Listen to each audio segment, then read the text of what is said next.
is it? I need it, so help me out. House camera 1. S. F. Coming up on State of Events, San Francisco residents, not me. Coming up on State of Events. And the city of San Francisco has a new mayor. Our breaking coverage starts right now. You're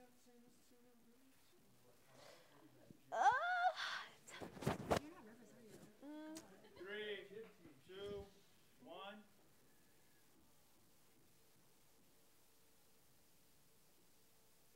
Coming up on State of Events, a San Francisco resident was found dead inside a San Francisco State residential hall. And the city of San Francisco has a new mayor. Our breaking news coverage starts right now.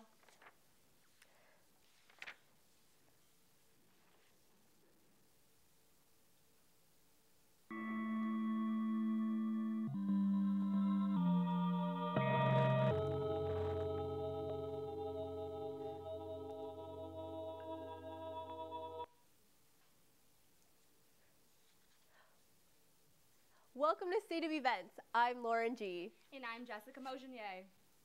A man was found dead on the first floor of San Francisco's Mary Ward Hall dorm last Tuesday evening. Witnesses reveal it may be from alcohol poisoning, but investigators have not yet confirmed. 24-year-old Nikki Young, a resident of San Francisco, was pronounced dead by medics after the University Police Department received a report that the man was unresponsive, not breathing, and cold to the touch. SF State's newspaper, the Golden Gate Express, revealed that students were devastated and crying at the scene. The victim was not a student, and investigation is still ongoing. Controversy is surrounding San Francisco as the city has its third mayor. In just 3 weeks, the Board of Supervisors elected Mark Farrell to serve as the interim mayor for the next 5 months, following the sudden death of Mayor Ed Lee. The decision came after a 6-3 vote not to name the board president London Breed. Breed has been serving as acting mayor since Lee's death in December. This vote sparks controversial debate over the tech industry's influence on the city and its politics. Racial politics comes into play with this debate, with Breed supporters arguing that the move to move her from acting mayor's position was driven by the fact that she is a black woman. This controversial vote has set the stage for a chaotic election, permanent mayor taking place this June. A homeless community in San Francisco's Mission District woke up to a letter filled with threats to hurt the homeless and beat them silly.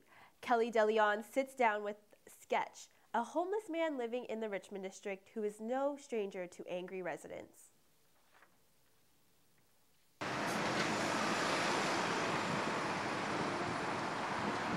Sketch moved to San Francisco in 1970 at the age of 5.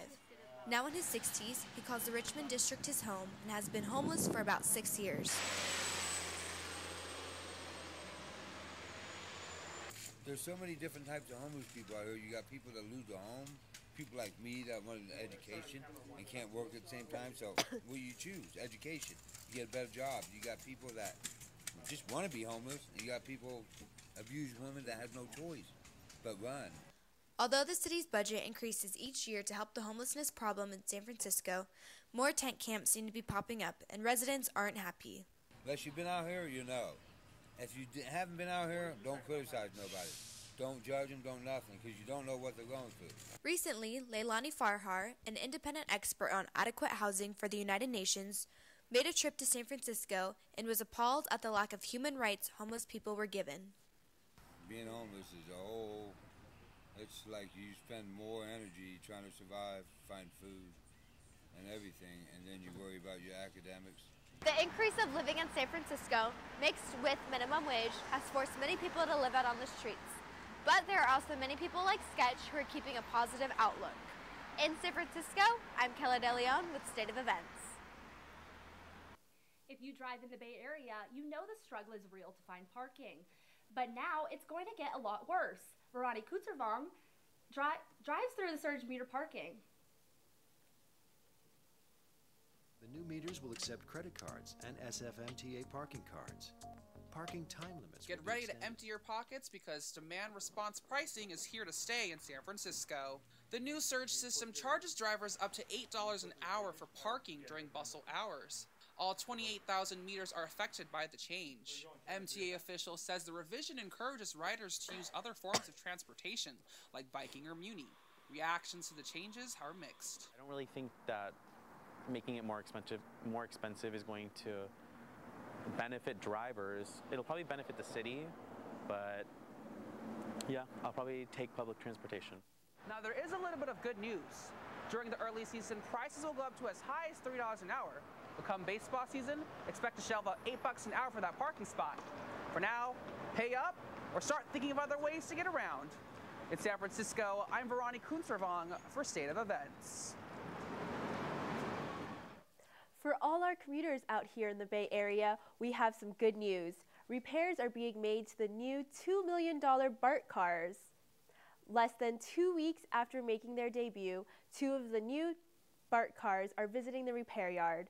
Officials say they did expect the new cars to need some repairs. The trains have already logged thousands of miles during testing and need preventative maintenance. Others are in the shop for corrective repairs or engineering evaluation. It is unknown how long the break-in period could last, but hopefully soon we'll get to see the new cars up and running.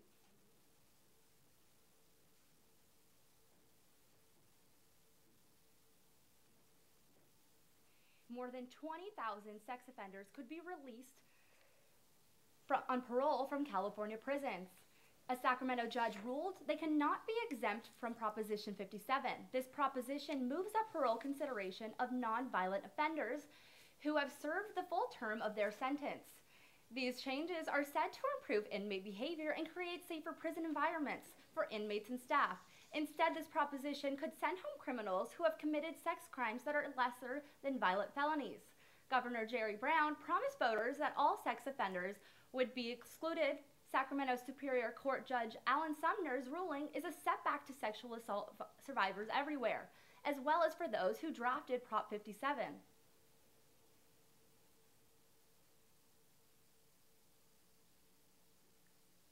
Coming up on State Events, the wife of Donald Trump was rushed to the hospital after opening an unusual package. And SpaceX launches one of the most powerful rockets ever made. Our coverage continues. Break.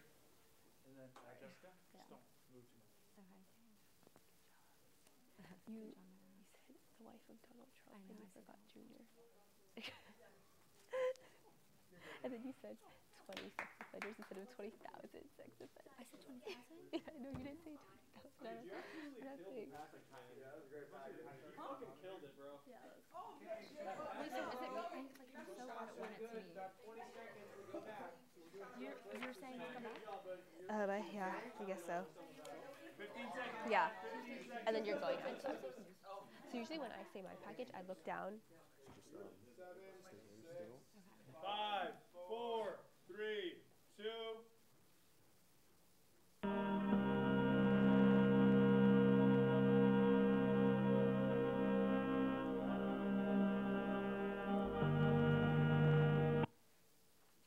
Welcome back to State of Events.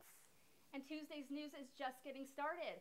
President Trump's daughter-in-law was taken to the hospital after opening a suspicious package. Vanessa Trump, the wife of Donald Trump Jr., was taken to the hospital early Monday morning. Mrs. Trump opened a suspicious package, which turned out to be cornstarch.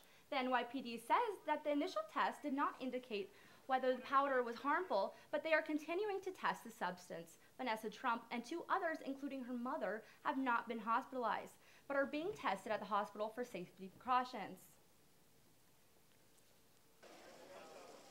The hashtag #MeToo movement against sexual harassment and abuse has taken an unusual turn.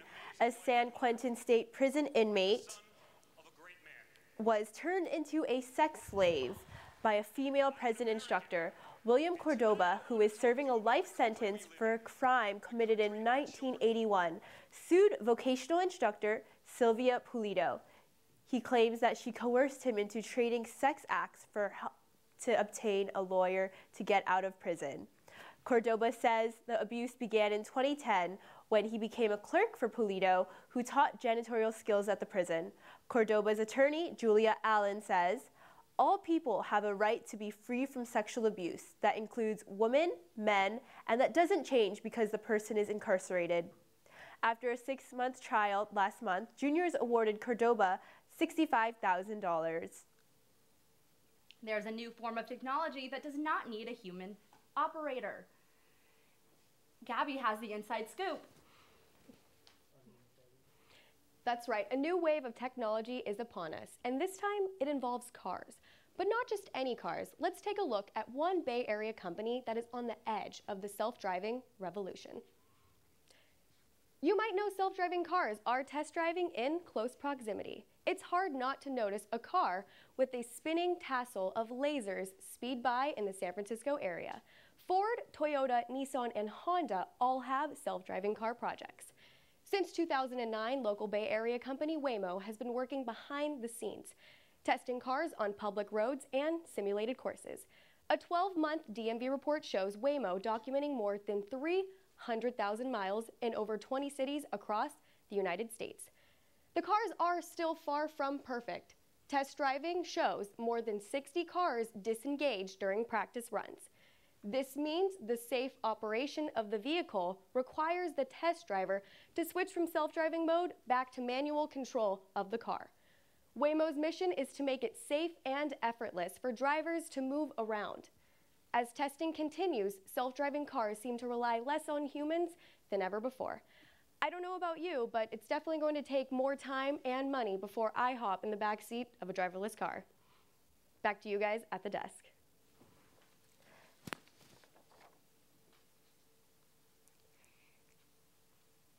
Blood centers of the Pacific in San Francisco offer free food to anyone that donates blood. A venue in Sarah Cabrizo has the story. It's the wrong one. It's supposed to be SpaceX, but it's okay. This is the wrong package. This is SpaceX. Did I read the wrong one? But then, yeah. She's putting it on right now. Because it's supposed to go to camera 3. Is it top off my going? It's because we see After Gabby's story was what? SpaceX. So mine is. What SpaceX? The package is supposed to be wrong. Is there anything on it? No. Do you want me to just continue doing SpaceX? No, they don't have anything. It says last Tuesday Elon Musk and his space company. Oh, keep going. Move on to the Elon Musk. Stand That's by. the next thing on the script is Elon Musk. Just read it. Read what's on the script. Oh. There. Read your paper. B9. B9. We're not doing B8? Okay. Blood centers. Blood Centers of the Pacific in San Francisco, Elks Lodge, offer free food to anyone that donates blood. Sarah Cabrizo has the story.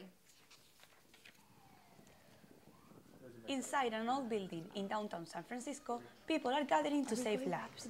Twice a year, Blood Centers of the Pacific and the San Francisco Elks Lodge come together to hold a blood drive. Susan Marie, a volunteer and donor, are just people to donate. The Elks give people snacks and waters and a free lunch. I mean, it's a good deal, I think, all around. The location, the timing, and the two big organizations behind the blood drive make this event a success. Well, it seems that it's best for most folks, most donors, to offer the services in the middle of the week on a Wednesday. It seems like we get most, folks coming in, most donors coming in, particularly those people that are young and healthy, people that work in downtown San Francisco. However, hospitals are always in need of more blood. Angelo Dixon supervises the blood drive. It takes about, depending on the surgery, we can go through about 13 to 70 units of blood, just for someone getting something like a liver transplant, something like that. Today, we'd be very lucky if we got 70 pints of blood. So for just one surgery, we can go through a whole day's supply. But keeping up with the blood demand is not easy. Statistics say that only 10% of the population eligible to donate blood does so every year. Colleen Patton, donor and member of the lodge, feels that ultimately blood drives are just about helping others. It's a very, very easy way to give back to your community. It's important, helps people, saves lives, and all you have to do is sit there.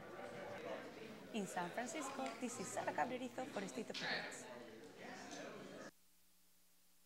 Next on State of Events, sports leagues and teams are making some pretty big positive changes. We've also got you covered on Marvel's Black Panther and what to watch out for in a film. All of this and more coming up next on State of Events.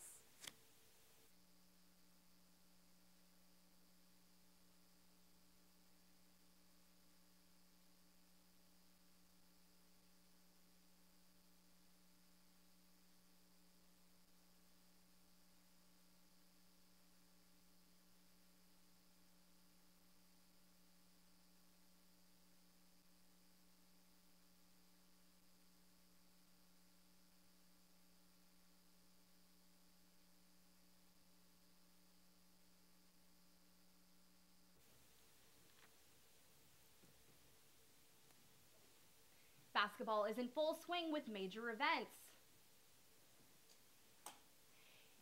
around the corner.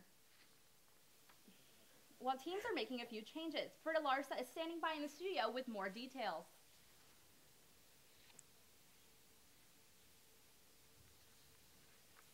It's not going. It's not going.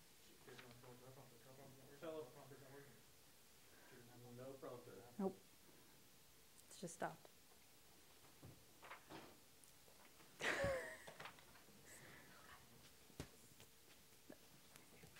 Stand by. Oh, The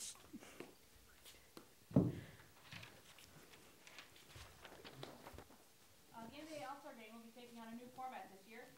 As in past years, It's been East versus West. This year, it will be two teams chosen by player-voted captains. This year's captains are Golden State's Stephen Curry and Cleveland's LeBron James. And the game will be on February 18th at the Staples Center in Los Angeles. Baseball gets underway this week with spring training starting today and with pitchers and catchers reporting. The rest of the team will report later in the week with a full workout on the 19th.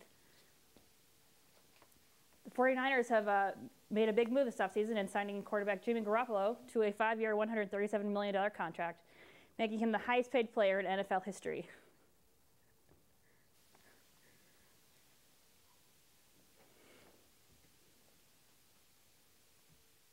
Thanks, Britta. The sports world just keeps on getting better. The 2018 Winter Olympics in Pyeongchang, South Korea started on Friday. The opening ceremony kicked off the biggest Winter Olympics with approximately 3,000 athletes and lots of K-pop. Day 5 of the Olympics, and the United States currently has 3 gold medals, 2 from the men's and women's slopestyle, and 1 from the women's halfpipe. The Bay Area is cheering on 2 Olympian figure skaters from Santa Clara County. 18-year-old Karen Chen is from the same hometown as former skating Olympic champion Christy Yamaguchi. Both claim that they have the Fremont skating connection.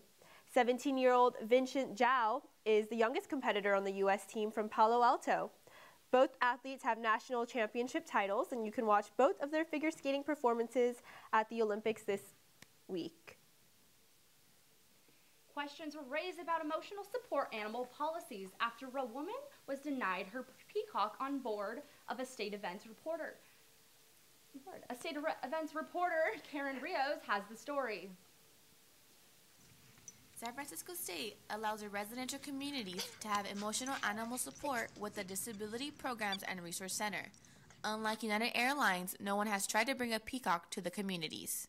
DPRC is Disability Programs Resource Center, so anyone that wants to have an emotional dog or a service dog live with them in the dorms, they can go to them, and also for like counseling support. Allie has Bella as her emotional support dog. She says Bella not only emotionally supports her, but other residents around the communities as well. Bella is like a girl's best friend. Bella is just like, I mean, she just brings out like the spirit in anyone. Like, people will come by and they'll like get so excited just to see her, so she can make like anyone's day. Like, if they're having like a good day or not, like she'll brighten it. Like, it's so easy for her to, I mean, like, she's so playful and like loving. As a dog, she just has like a beautiful soul. Like, I don't know really how else to describe it. Like, she's just a ball of sunshine. When I asked the DPRC employees what the policy was and what qualifies as an animal support, no one wanted to go on camera. But if you have any questions, feel free to email dprc@sfsu.edu. In San Francisco, I'm Karen Rios for State of Events. With a near perfect score on Rotten Tomatoes, one of the largest superhero movies, The Black Panthers, has comic book fans and movies lovers waiting patiently for opening night. Tyler McKinney has the details on Marvel's latest production.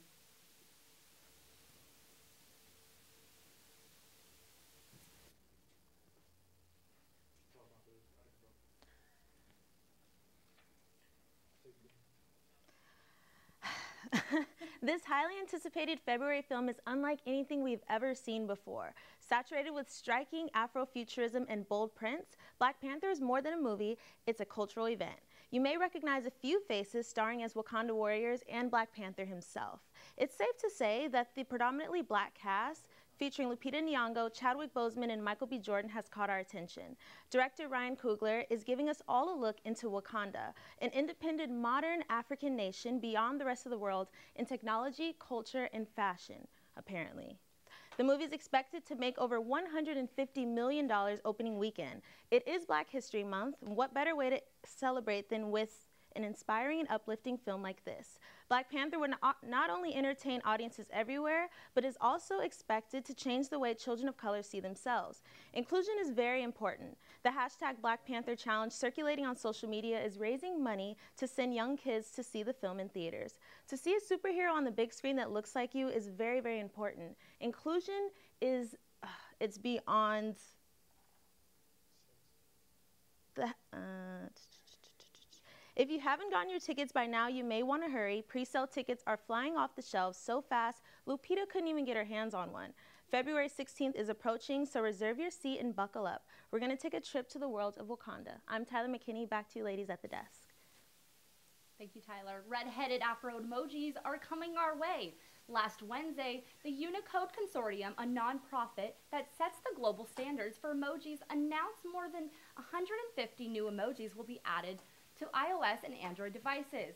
New emojis have set more options of hair, styles, skin tones, and many more ways to express your feelings. Some new emojis including the cold face, bagels, petri dishes, and more animals such as llamas, peacocks, and kangaroos. With the wide variety of new emojis set to come out, there is no excuse not to text back. February is an eventful month. From Black History Month, Valentine's Day, to Chinese New Year, San Francisco is the best city to celebrate them all. Are you doing anything for Valentine's Day this year? Well, if not, there's an annual unofficial Valentine's Day pillow fight held at the Justin Herman Plaza. It starts around 6 p.m. and they say to bring your own pillow to participate and your own garbage bag to help clean up afterwards. This week is also San Francisco's Beer Week. Events are held at bars and breweries around the city to celebrate craft beers. So check out stateofevents.net to find out more events and activities that are coming up this month. Planning to do anything this week or? You know, February is such a short month, but there's so much to do. Yeah. There's so many events going on. I'm excited to go to Chinatown and Yeah. celebrate some Chinese New Year festivities with family. So. Pillow fight. Yeah. Be ready. Yeah, happy Valentine's Day to everybody. I'm Lauren G. And I'm Jessica Mojinier. And thanks for tuning in for State of Events.